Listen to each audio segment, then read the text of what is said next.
Myself, Sanskriti Goyal. I have recently completed my 12th from Delhi Public School, Satna. I have chosen commerce with math stream and I have scored 97.2% in my 12th standard. तो probably जब आप पढ़ाई कर रहे थे तो अपना time table कैसे मैनेज करते हैं? क्योंकि बहुत सारे बच्चों को ये डाउट होता है प्रॉब्ली कि हम अपना टाइम टेबल कैसे मैनेज करें. Being someone who is a professional dancer and also someone who has to give class 12 board examination, there's a lot of pressure going on because you have to also manage your social media, you have to also devote your time to your training, and by that you have to also do preparation for your exam because there's a lot of things going on. तो regular आप अपनी fitness को कैसे manage करते हैं? आपके friends ने मुझे बताया कि आप फिटनेस पे बहुत सारा टाइम देते हो. फाइनली आपके लिए फिटनेस एक की रोल है लाइफ का, तो कैसे आप मैनेज करते हैं? But the main thing is कि अगर आप कंसिस्टेंट रहते हो तो सब कुछ हो जाता है. मैं बस सुबह अपने लिए आधा घंटा निकालता हूँ एंड दैट्स इट. कि आपका अकाउंट का स्कोर भी बहुत अच्छा था, 99 आप अकाउंट में. सीयूटी में भी आपने 100% स्कोर किया. सो की टिप्स आप जो अकाउंट जो बच्चे अभी पढ़ रहे हैं या सीयूटी के लिए आप क्या देना चाहोगे? मैं आई नो कि आप बहुत अच्छा आपका फैमिली बिजनेस और आप उसमें बहुत सारा पार्टिसिपेशन करते हो, तो आप मैनेज कैसे करते हो सारी चीज़ें? How you all manage? जब आप क्लास 10th में होते हो तो सबसे ज़्यादा बच्चों का एक ही होता है कि हम सर मैनेज नहीं कर पा रहे हैं, हम अपना स्कूल टाइम, अपना कोचिंग टाइम और अपना सेल्फ स्टडी का टाइम मैनेज कैसे करें. तो आप कैसे मैनेज करते थे अपना स्कूल टाइम, अपने क्लासेस का, ट्यूशन क्लासेस का और कोचिंग का टाइम, ताकि प्रॉपरली आपका इतना अच्छा स्कोर आया? How did you handle stress, exam days, nervousness? आप एग्जाम टाइम पे स्ट्रेस कैसे मैनेज करते हो? ऑब्वियस बच्चों को बहुत सारे स्ट्रेस होता है, पेरेंट्स हैं, टीचर्स हैं, बहुत सारे. कैसे? हेलो बेटा, कैसे हैं आप? I'm very good. आप कैसे हैं? बस बहुत बढ़िया. So tell us about yourself, your school, your streams, how it's all going. Myself, Sanskriti Goyal. I have recently completed my 12th from Delhi Public School, Satna. I have chosen commerce with math stream and I have scored 97.2% in my 12th standard. What's your future plan? My future plans is to focus on the finance field. I've been keen interest in the courses of finance. So probably I'll complete my graduation and masters in it. तो probably जब आप पढ़ाई कर रहे थे तो अपना time table कैसे मैनेज करते हैं? क्योंकि बहुत सारे बच्चों को ये डाउट होता है प्रॉब्ली कि हम अपना टाइम टेबल कैसे मैनेज करें. स्कूल के बाद आपकी ट्यूशन क्लासेस रहती हैं और फिर आपको सेल्फ स्टडी भी करना है, तो ये सारी चीज़ आप कैसे कर रहे थे? I think one important thing that students should focus on is self-study. No tuition, no school can tell you how to study. You only have yourself, the self-study, the confidence that you gain from studying, from practicing. Do the previous year question papers once your syllabus is complete. It's just a matter of 5 to 6 subjects. You have a whole year. Anyone can do it very easily. तो what do you think? What's the basic difference between online and offline? तो जो online है वो बच्चों की help कर रहा है कॉन्सेप्ट क्लियर करने में, या बहुत सारे बच्चे ऑनलाइन की तरफ जाके सिर्फ डिस्ट्रैक्ट हो जाते हैं? What you think? What's your thoughts? Yeah, there are possibilities, online distractions, but it's like online platforms give you the personal space that you need, the time that is being saved, the 15 to 30 minutes of going to the tuition, returning home, the hustle between, and online studies really help in that aspect, and they're much cheaper as compared to the ones that are offline. I know that offline students do get the classroom, the disciplined environment, but a student, if it's their goal, then I think they'll do anything to achieve it.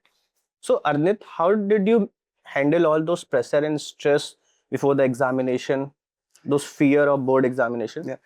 Being someone who is a professional dancer and also someone who has to give class 12 board examination, there's a lot of pressure going on because you have to also manage your social media, you have to also devote your time to your training, and by that you have to also do preparation for your exam because there's a lot of things going on. So music was one thing that helped me to get motivation or that pressure. So I used to just switch off all the lights of my room and I just play music, and I was like, yeah, close my eyes, things are going on, but I was releasing all that stress through music. And one more thing, I had a lot of quotes in my room. There was a quote manifesting इस बार 450 पार because I wanted to score 450 plus because there was a dream because I have to score 450 plus, and there was a sticky note in my room. I used to see it daily.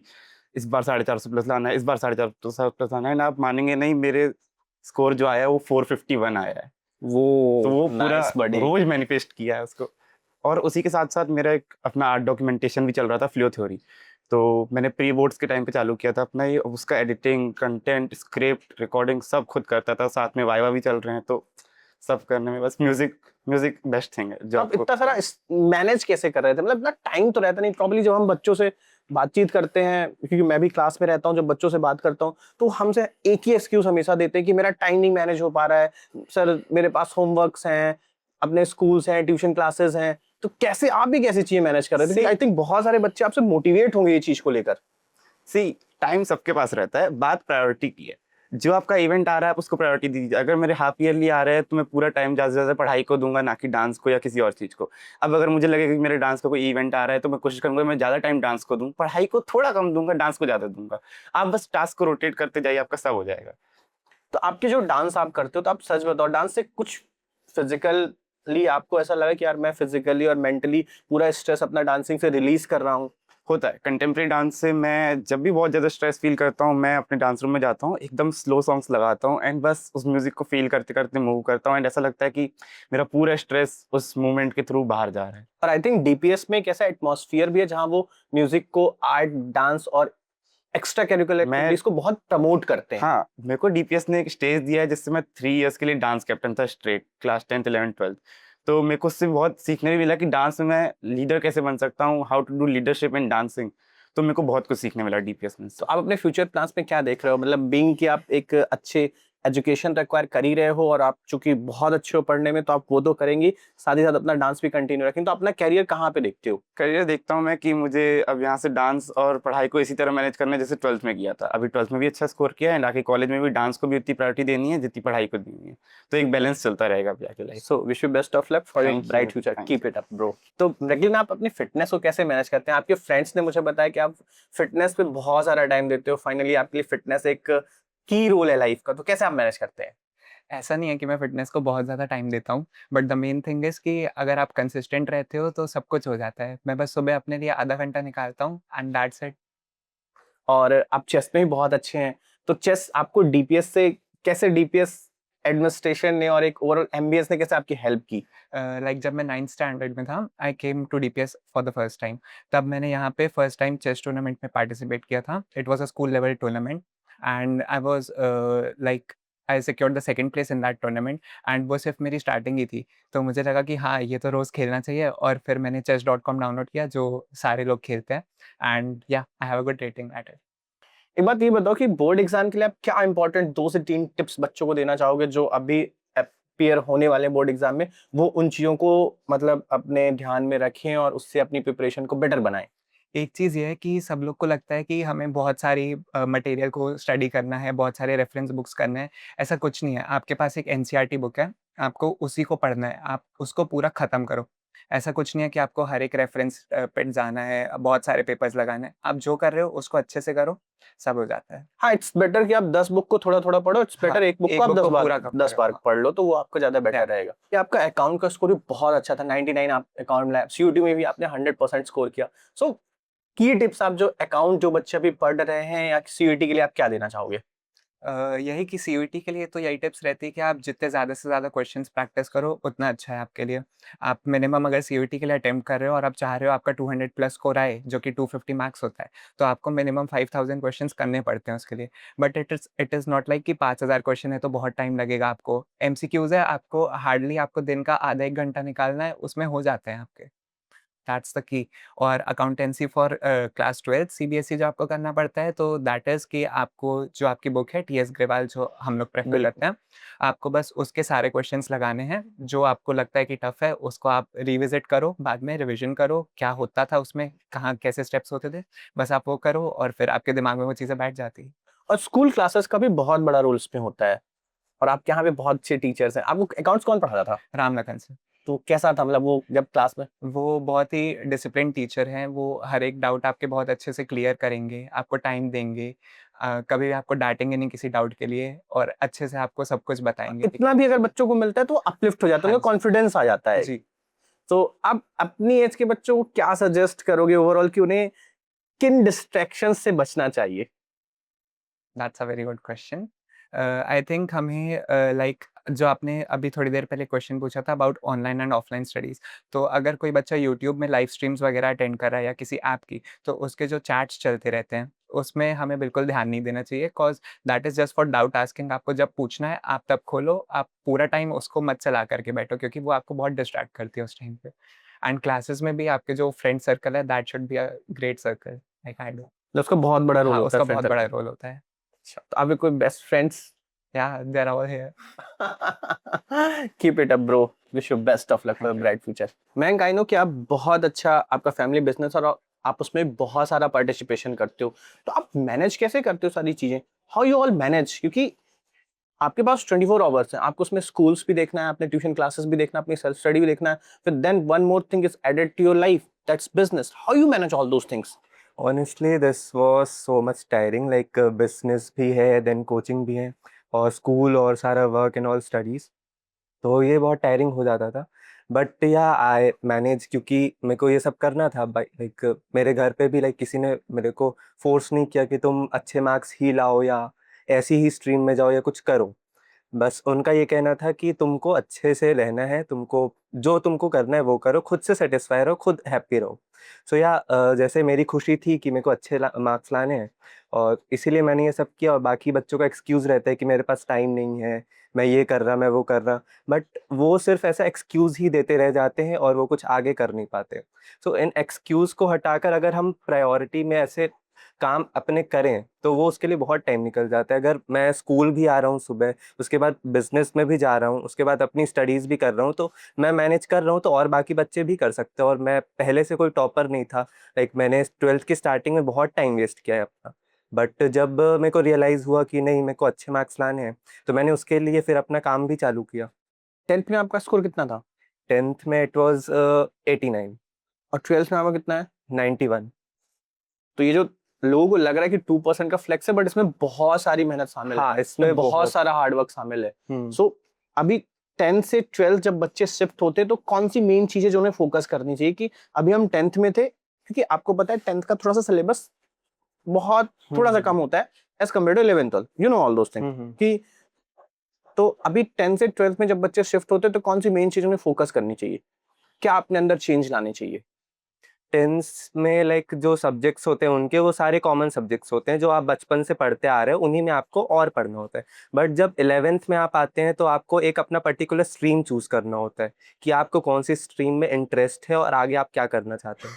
तो main मैं यही कहूँगा कि आप अपनी choice, आपका interest से ही अपनी स्ट्रीम चूज करिए, जिसमें आपका इंटरेस्ट हो, और बस आपको उसी इंटरेस्ट पे अपने काम करना है, बस। पढ़ाई के सिवा अपना स्ट्रेस कैसे रिलीज करते हो? क्योंकि आपके पास इतना बिजी शेड्यूल था, मतलब I know you know that. तो कैसे तुम मैनेज करते थे? स्ट्रेस कहाँ रिलीज आउट करते थे? स्ट्रेस तो मेन मेरा दुकान जाने में ही वो हो जाता था। लाइक बिजनेस है तो दुकान में जाओ तो वही हो मतलब जाता था। फाइनली तुम्हारा स्ट्रेस प्रॉफिट देख के रिलीज हो जाता हाँ, था। मेन तो बिजनेस माइंडेड का वही होता है कि प्रॉफिट आ रहा है तो आपका स्ट्रेस रिलीज होता रहेगा। मतलब तुम फुल कॉमर्स वाले बच्चे हो। हाँ, प्रॉफिट है भाई, तो फिर सब है। कॉमर्स में है तो प्रॉफिट ही हमें देखना है कि हमारा प्रॉफिट कहाँ हो रहा है, और उसी से स्ट्रेस रिलीज हो जाता था। Best of luck for Thank bright you. Future, keep it up bro. जब आप क्लास 10th में होते हो, तो सबसे ज्यादा बच्चों का एक ही होता है कि हम सर मैनेज नहीं कर पा रहे हैं, हम अपना स्कूल टाइम, अपना कोचिंग टाइम और अपना सेल्फ स्टडी का टाइम मैनेज कैसे करें? तो आप कैसे मैनेज करते थे अपना स्कूल टाइम, अपने क्लासेस का, ट्यूशन क्लासेस का और कोचिंग का टाइम, ताकि प्रॉपरली आपका इतना अच्छा स्कोर आया? पहली चीज़ तो ये चीज़ तो सबके साथ होती है कि मैनेज करने में दिक्कत होती है। तो मेरे पास भी 24 आवर्स थे, एंड जो इस प्रॉब्लम से डील कर रहा होगा बच्चा, उसके पास भी 24 आवर्स ही होंगे। सो आई वुड सजेस्ट कि आप अपने अकॉर्डिंग ही टाइम मैनेज की ट्रिक्स बनाइए, क्योंकि अगर मैंने आपको बता दिया तो मे बी वो आपके लिए उतना वर्थ नहीं होगा। बट मेरी जो टाइम मैनेजमेंट स्ट्रैटेजी थी, तो मैं तो नाइट आउल थी, तो मैं रात को पढ़ना प्रेफर करा करती थी। तो मैं 4 बजे आ जाया करती थी स्कूल से, and I don't join any coaching. तो मेरा पूरा टाइम सेल्फ स्टडी के लिए होता था। पहले तो मैं बोलूँगी कि आप अपना सिलेबस कंप्लीट कीजिए आराम से, हर चीज़ को इन डेप्थ पढ़िए, और फिर जब आप पढ़ लेंगे अच्छे से हर चीज़ को, तो फिर आप उसकी प्रैक्टिस कीजिए, क्वेश्चंस लगाइए, एनसीईआरटी यूज़ कीजिए, and if you search on YouTube also, तो आपको काफ़ी स्टडी मटेरियल मिल जाएगा। एंड हमारे जो टीचर्स थे, स्पेशली मैं अजय सर को बोलूँगी, अजय सर जो थे उनके बहुत अच्छे क्वेश्चंस रहा करते थे, वो हमें एसएसटी में क्वेश्चंस दे दिया करते थे, एंड हम उससे आंसर्स लिखा करते थे, तो वो मुझे काफ़ी हेल्प किया। आईटी में मैं आपको बोलूँगी आप प्रैक्टिकल कीजिए। अगर मैं अभी अपना बताऊँ तो मैंने आईटी बिल्कुल नहीं पढ़ी थी। विवेक सर केवल प्रैक्टिकल्स करवाया करते थे, थ्योरी भी पढ़ाते थे बट प्रैक्टिकल ज़्यादा होते थे। तो मैंने प्रैक्टिकल बहुत अच्छे से किए थे एंड उन्हीं प्रैक्टिकल्स को मैंने वर्ड्स में लिख दिया था, तो मुझे अच्छे मार्क्स मिल गए थे आईटी में। मीन्स ओवरऑल आपको कंसिस्टेंसी शो करनी पड़ेगी और आपको अपना टाइम मैनेज करना पड़ेगा, क्योंकि आप वही हो, क्योंकि आपको ही सारी चीजें करना है भाई।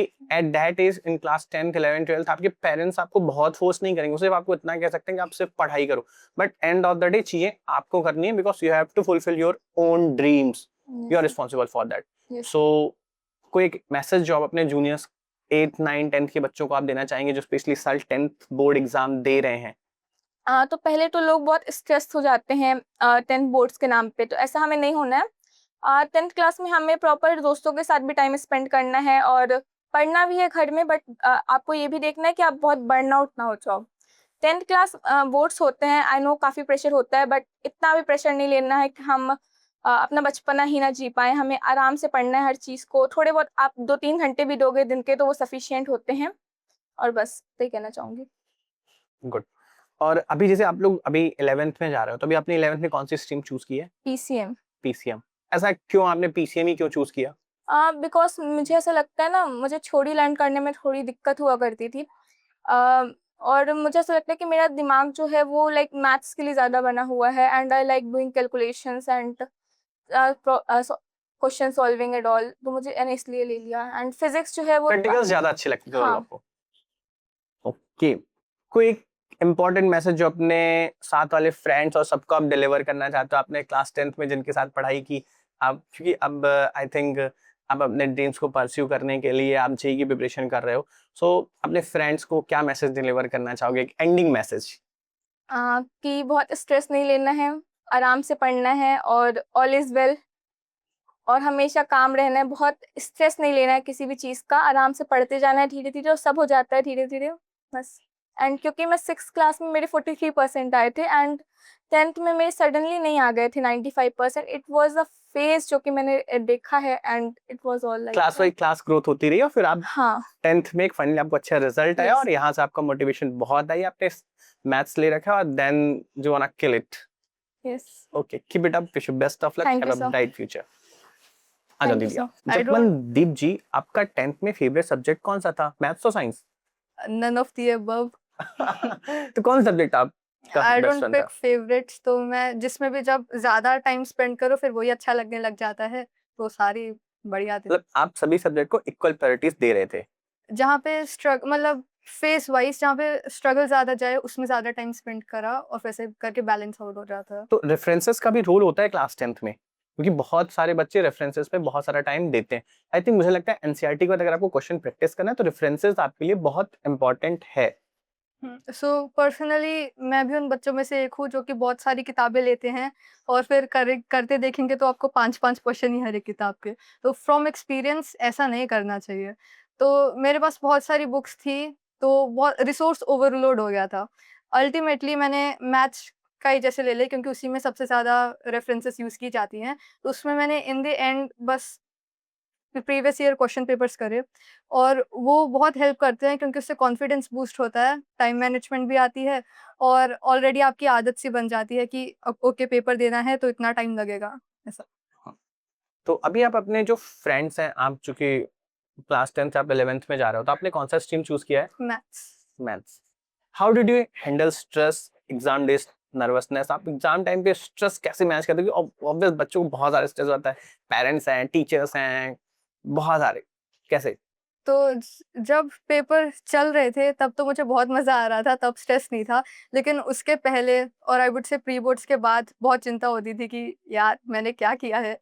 तो टू मैनेज स्ट्रेस मैं म्यूज़िक सुना करती थी और उसके अलावा अम, हाँ, बस म्यूज़िक ही सुना करती थी। Music is the main thing that helps me. Tips that I would like to give to my juniors is that don't chase marks, chase understanding, and you should genuinely enjoy the subjects that you are learning. If you don't enjoy studying overall, just try to connect them with the things that you are actually passionate about. And also, don't give up your hobbies for the sake of marks. Giving up your hobbies isn't going to isn't directly proportional to the marks you get, right? So instead of cutting out everything you like, just use this as an opportunity to learn time management, because this is something that will help all of us in our future as well. Overall चीज़ों को balance करके चलना है। अगर हम चीज़ों को balance करके चलेंगे तो हमारी हॉबीज़ भी मेंटेन रहेंगी, हमारा स्पोर्ट्स भी मेंटेन रहेगा, हमारा एंटरटेनमेंट भी मेंटेन रहेगा और हमारी स्टडीज़ भी अच्छी रहेंगी और हमारे प्रॉपर मार्क्स भी आएँगे। Yeah. और एग्ज़ैक्टली यही टीचर्स और यही पेरेंट्स चाहते भी हैं कि आप चीज़ों को प्रॉपर बैलेंस करो। प्रॉब्लम तब आती है जब बहुत सारा टाइम आप फ़ोन्स में दे देते हो या फ्रेंड्स के साथ घूमने-फिरने में ये सब देते हो। तो आई थिंक मुझे ऐसा लगता है कि अगर आप कॉन्शियस हो तो आप बैलेंस करो और balancing is only the way Yes. To maintain all those things. Yeah. I think मुझे लगता है balance and balance Yeah. It's only the way. That's why holistic development is a lingo nowadays, right? That's the ultimate goal for schools. How school administration and teachers help you, especially the teacher of class 10 who is teaching here, to get some good marks? So our grade 10 teachers were awesome. For anyone who wants to join DPS, you're in the right place. So here's a fun fact. A lot of the questions that our teachers gave us in PT marks, in PTs, half yearly exam, P-boards and all that stuff actually appeared in our board exams as well. So I felt really happy seeing those questions in my final exam paper. Our teachers here really appreciate you asking questions. I think every teacher really enjoys when the students interact with them actively. So always stay active in class and don't be scared of your teachers. They're here to teach you, you're here to learn. So it's all right if you don't understand. Ask them once, ask them twice. If you still don't understand, ask them outside of the class as well. Okay, keep it up. Have a good luck. Wish Thank you you. best of luck. Have a bright future. Keep working hard. Thank you. Sir. Okay. So, Arushi, you have scored a very good mark. So, what inspired you to score a good marks? Mainly parents are the main motivation and secondly teachers also. Parents motivate me, सबसे ज़्यादा motivate तो parents ने किया है और parents का dream था कि उनकी बेटी टॉप करे, उनका नाम रोशन करे, तो मेनली उसी ऑब्जेक्टिव से ज़्यादा था। अभी आप 10th से 11th में गए तो आपने कौन सा स्ट्रीम चूज किया है? कॉमर्स। कॉमर्स स्ट्रीम आपने चूज किया है। So finally what's your future aim? I want to become a chartered accountant. ओफो, तो आप उसकी प्रिपरेशन आप अभी से स्टार्ट कर चुके हो। सो बेस्ट टिप्स आप अपने जूनियर्स को क्या देना चाहोगे जो भी क्लास 10 में अपीयर हुए हैं या सब्जेक्ट चूज करने में जो 10th से 11th में जा रहे हैं? तो फर्स्ट ऑफ ऑल आप मुझे ये बताओ कि आप 10th वालों को क्या टिप्स देना चाहोगे जो भी 10th पे आए हैं? स्ट्रेस बिल्कुल भी मत लो, गिव अप मत करना और जितना आप कर सकते हो उससे ज़्यादा करो, फिर आपको ऑब्वियसली सक्सेस तो मिल ही जाएगी। 100 से ज्यादा बढ़कर 120% देना है अपना। एम करो 100 का, फिर आपके 99 98 तो आएंगे ही ऑब्वियसली। हाँ, मतलब अपने एफर्ट्स में 100% नहीं 120% दो, यस। तो रिजल्ट तो 100 के आसपास आ ही जाएगा ओवरऑल। तो अभी आप जैसे चार्टर्ड अकाउंटेंट आप बनना चाह रहे थे, तो जब आपने ऑब्वियस कॉमर्स स्ट्रीम चूज की होगी, तो जब आप स्ट्रीम चूज कर रहे थे तो कंफ्यूज नहीं हुए आप कि मैं मैथ लूं या साइंस लूं या कॉमर्स लूं या आर्ट्स लूं? मेरा इंटरेस्ट तो बहुत था मैथ्स में, बाकी इंटरेस्ट मेनली फाइनेंशियल साइड ज़्यादा था। मेरे को एक्चुअली पापा का बिजनेस भी है, तो फिर फाइनेंस में ज़्यादा इंटरेस्ट आ रहा था, तो इसलिए फिर मेरा मन किया कि आई वुड परस्यू सीए। तो मतलब फाइनली आपका चीजें डिसाइडेड है कि आपको सीए बनना है। ओके, एक अपना मैसेज जो अपने फ्रेंड्स को आप डिलीवर करना चाहो। I will miss you guys. क्योंकि अब क्या है, जब आप 10th से 11th पे आते हो सबसे बड़ा चेंज आता है, आपके स्ट्रीम्स चेंज हो जाते हैं। उस टाइम फिर आपको बहुत बुरा लगता है, मतलब आप सेम पर्सन को स्कूल में देखते रहे हो बट एट द टाइम वो आपके किस नेक्स्ट साइंस स्टैंडर्ड को बिलोंग करता है या मैथ्स को बिलोंग करता है, तो आप लोग मिल भी नहीं पा रहे हो। हाँ, वही हो रहा है, मतलब सारे फ्रेंड्स अलग अलग हो गए हैं, किसी ने साइंस ले ली, कोई बाहर चले गए हैं।